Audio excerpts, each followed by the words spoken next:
storm warnings in the Dallas area for today? Have any of our storm chasers checked in yet? It's big. It's real big. They've never had anything like a 1.5 mile wide tornado. It would be far greater than anything that they've even dreamed of.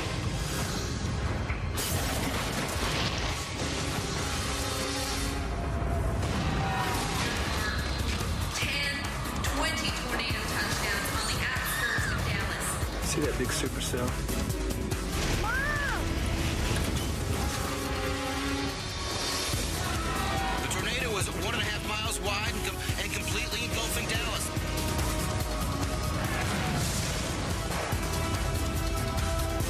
It's not a question of if it's going to happen, but when it's going to happen. If that thing hits ground, we're in big trouble.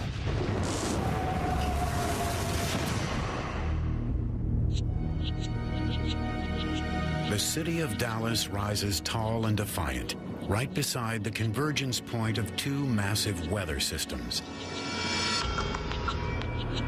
The area is called Tornado Alley, and it sees over 1,000 tornadoes a year. More tornadoes hit Texas than any other state. But so far, Dallas has escaped a direct hit. If we had a huge tornado hit the Dallas-Fort Worth area, and particularly Dallas, it would be one of the worst American disasters in history.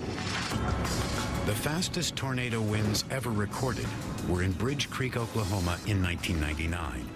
Winds of 301 miles per hour killed 26 people and left total devastation.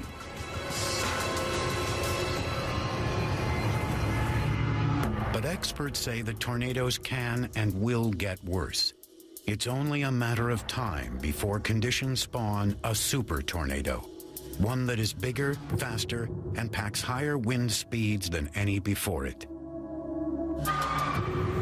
You are about to see what happens when a super tornado hits Dallas. The people here will first witness an outbreak of smaller tornadoes. Then, when they think it's safe, the city will be torn apart by the biggest tornado ever seen. But right now, this Dallas day is just like any other.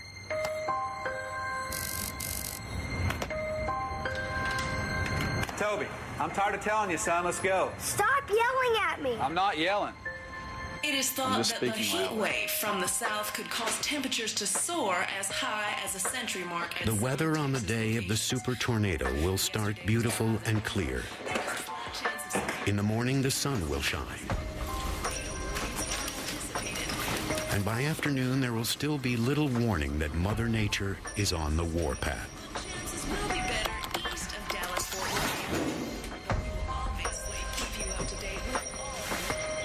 Toby, you're gonna be late and you're gonna make Dad late too. Let's go.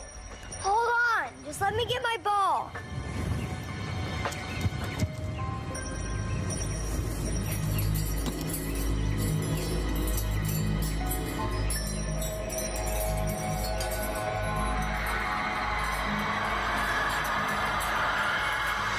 This is a customer announcement. All passengers on Flight 118 to Dallas, please report to Gate 12. Hello? Hi, honey. Hey, babe. How's everything? All fine. Toby get off to Scouts okay? No, we're just about to leave this minute. Toby! We better hurry. I know, we're just running a bit late.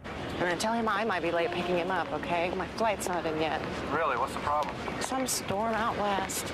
Yeah, something's brewing here, too. Listen, I better get to work. I'll see you tonight. Have a safe flight. Okay. See you later.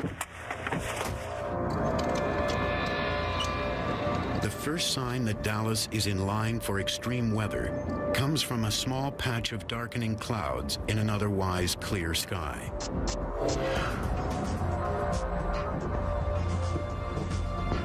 Three ingredients create the groundwork for the super tornado.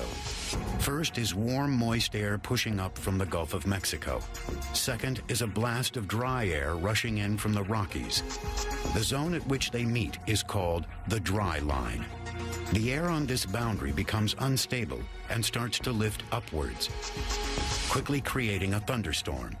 But a third and final ingredient is needed to turn this into a tornado breeding ground, and this will come a little later in the day.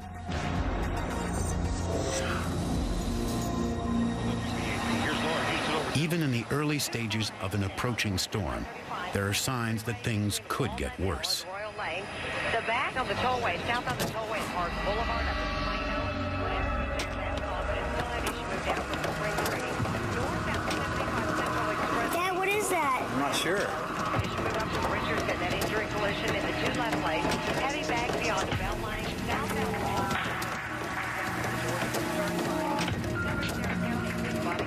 Heavy's make their way out of the downtown Fort Worth area along I-35 northbound. Back starts at the 280 overhead, then stops and go all the way up to Northeast 28th Street. Also heavy already up 360 northbound as you make your way from Arkansas Lane to Division.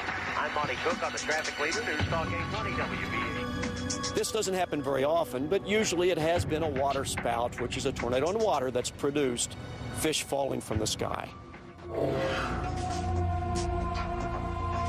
Water spouts are funnel-shaped clouds formed by powerful updrafts over water. If fish are swimming near the surface, the winds whip up the water and the fish with it. They are pulled up the column and into the cloud base. When the water spout hits land and dies, these creatures fall back to Earth, sometimes many miles away.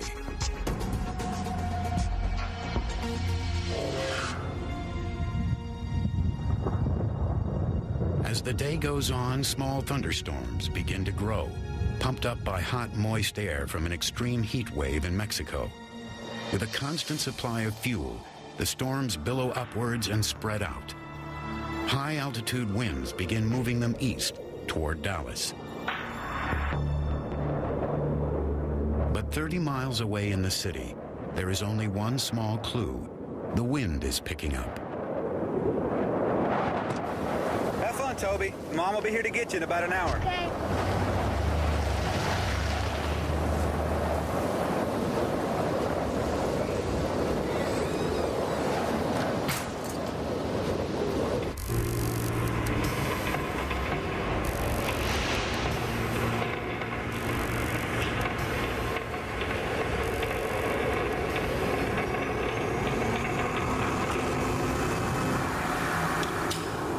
Hey, little man. What are you doing here? Scouts is canceled. Didn't you see the sign?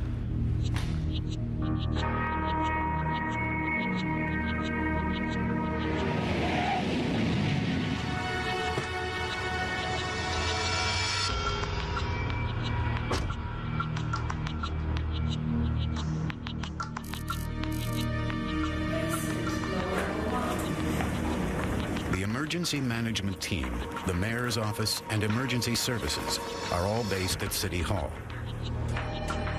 There are 5 people working in emergency management, but this can rise to hundreds during a crisis. Their offices are 2 floors beneath the ground. This is the start of a day that will test them all to the limit. Where's the chief? Dennis is running late, so that makes you the boss. Oh, man, Anna's headed straight for it. Where's Dennis? Are you listening? I just told you. He's running late. He'll be here in a minute. National Weather Service, please. Have any of our storm chasers checked in yet? No. Well, where's the storm now? This is James Abbott in Dallas. What's the situation with a storm out west? Has the FAA grounded any flights? Storms building over Texas begin to explode when Perfect Disaster Super Tornado returns.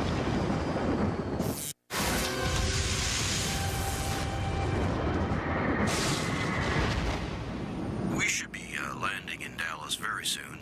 However, there is a storm up ahead that could cause some slight turbulence, so we suggest all passengers return to their seats now and fasten their seatbelts. Most people have experienced turbulence, but this thunderstorm will take a turn that makes this flight a terrifying ride. It's about to become a supercell.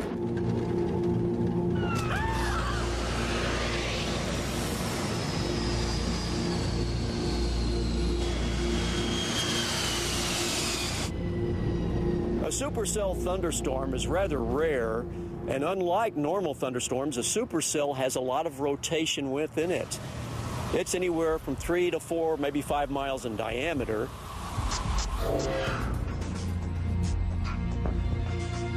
Not all thunderstorms become supercells. Differences in the speed and direction of the wind on the ground and at the top of the supercell are called wind shear. This creates updrafts, causing the heart of the storm to rotate. It can transform thunderstorms into supercells. However, only 30% of known supercells ever turn tornadic. But predicting if this storm will produce a tornado is for the moment beyond our technology. Making a call on whether to warn residents or evacuate.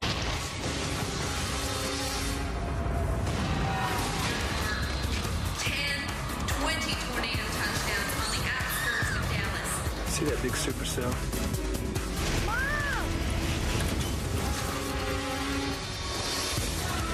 The tornado was 1.5 miles wide and completely engulfing Dallas. It's real big. They've never had anything like a 1.5 mile wide tornado. It would be far greater than anything that they've even dreamed of. It's not a question of if it's going to happen, but when it's going to happen. If that thing hits ground, we're in big trouble. Do you have any storm warnings in the Dallas area for today? Have any of our storm chasers checked in yet?